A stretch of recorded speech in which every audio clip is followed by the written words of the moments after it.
Hello everyone and welcome back to our new video. Well, you probably have a problem where your Shopify store says checkout blocked and customers can't complete their purchase.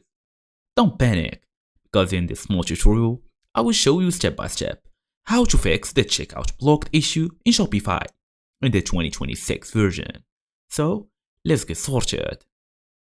Well, number one, we're just gonna go ahead, open your device, make sure you are fully connected to the internet, and to access the Shopify, the usual stuff, go to the shopify.com, make sure you log in using your email address and password.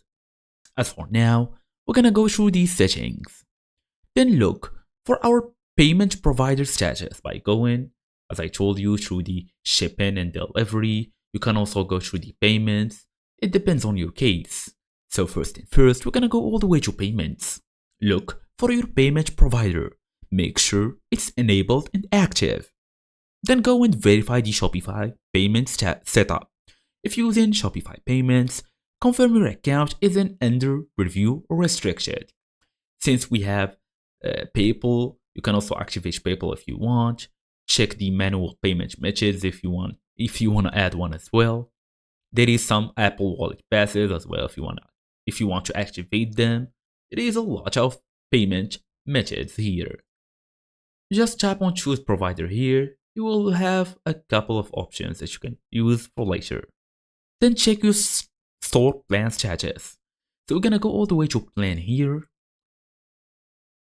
Okay, we're gonna wait and make sure that it's activated or basically active.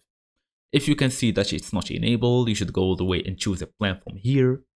See their pricing and subscriptions, pick one and just choose it. Disable the checkout apps temporarily, apps like upsells, subscriptions, and some apps like this. I'm gonna show you how right now.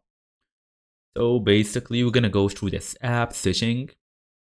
You will basically see every app you own here.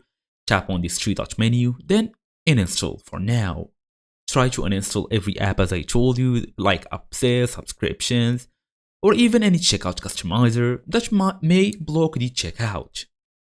Check also the minimum order settings. Are they looking good? Are they okay? And that's basically it. Thank you all for watching, and I will see you in the next video.